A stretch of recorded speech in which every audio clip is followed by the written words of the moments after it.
បងប្អូននិយាយថាទិដ្ឋភាពគឺស្អាតគឺពេលព្រឹកព្រលឹមពេលថ្ងៃរះហ្នឹងគឺមេឃឡើងក្រហមបែបហ្នឹងឯងហើយពួកខ្ញុំកំពុងជិះឡានដែលដឹកពីបន្ទប់រងចាំឆ្ពោះទៅកាន់យន្តហោះដែលកំពុងរងចាំពួកយើងផងដែរនេះគឺជាទិដ្ឋភាពដែលយើងនឹងត្រូវឡើងទៅយន្តហោះបងប្អូនឃើញមនុស្សគេឡើងបដាគឺយន្តហោះគាត់រងចាំដើម្បីធ្វើដំណើរចាក់ចេញទៅហើយចំណែក airline ដែលពួកយើងជិះគឺ Ryanair គឺជាយន្តហោះដែលគេហៅថាមានតម្លៃសមរម្យសម្រាប់មនុស្សទូទៅជិះបងប្អូនពេលខ្លះតម្លៃដែលគាត់លក់ហ្នឹងគឺថោកណាមួយជើងដែលយើងត្រូវទៅហ្នឹងអស់តែ€20អីទេប៉ុន្តែក៏រាន់តែពេលខ្លះក៏ថ្លៃពេលខ្លះក៏ថោកទៅតាមថ្ងៃខែឬក៏គេហៅថាមានកម្មវិធីបុណ្យទានអីចឹងគឺវាឡើងថ្លៃហើយប៉ុន្តែធម្មតាគឺយើងអាចទិញសំបុត្រដែលមានតម្លៃធូរបានចា៎នេះគឺជាទិដ្ឋភាពនៅពលានម៉ាឡាកាហើយបងប្អូនម៉ាឡាកាជុំវិញពោរពេញទៅដោយភ្នំហើយនិងសមុទ្រស្រស់បំព្រងគឺពណ៌ខៀវហើយនិងបៃតងនឹងស្អាតណាស់បងប្អូនអើយ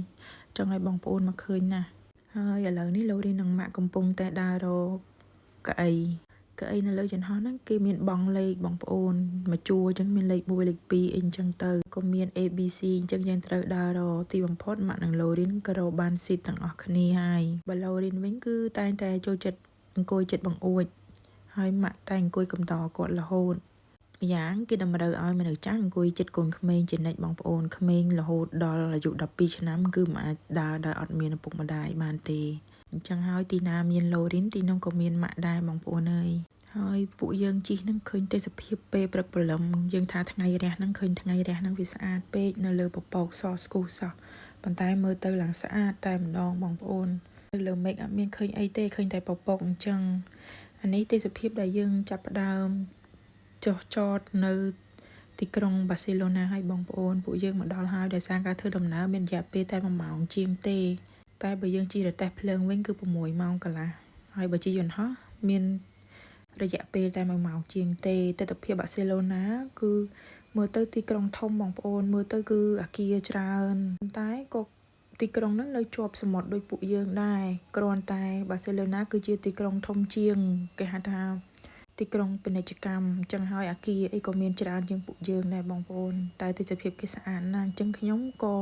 ថតផ្តិតនៅរូបភាពនេះគឺជាពលានរបស់បាសេឡូណាហើយនៅពេលដែលយន្តហោះកំពុងចិត្តឈប់អញ្ចឹងគាត់ដើរទៅរកកន្លែងឡានដែលគាត់ឈប់នឹងចាបងប្អូនមកដល់ហើយថ្ងៃនេះគឺជា arrival សម្រាប់អ្នកដំណើរមកដល់ការចាក់ចេញហ្នឹងពលាននេះគឺជាពលាន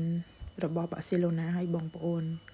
បើតាមបទពិសោធន៍របស់ខ្ញុំបងប្អូន City មួយពិតមែនតែខុសគ្នាប៉ុន្តែពេលខ្លះរចនាសម្ព័ន្ធឬក៏របៀបនៃការតុបតែងឬក៏សាងសង់វាស្តៀងគ្នាទេបងប្អូនព្រោះស្រុកភូមិតែមួយហ្នឹងគ្រាន់តែនៅភូមិចុងឬក៏ភូមិដើមប៉ុន្តែមើលទៅវាមិនសូវខុសគ្នាប្រហែលទេបងប្អូនចាឥឡូវពួកយើងមកដល់បាសេឡូណាដោយសុវត្ថិភាពហើយក៏ជាពេលវេលាដែលពួកយើងត្រូវធ្វើការងារច្រើនដោយសារមានពេលខ្លីតែ2ថ្ងៃទេត្រូវត្រឡប់មកវិញហើយអញ្ចឹងទៅយើងត្រូវតែប្រញាប់ទៅធ្វើការយើងឲ្យអានត្រឡប់មកផ្ទះយើងវិញអរគុណបងប្អូនសម្រាប់ការទស្សនា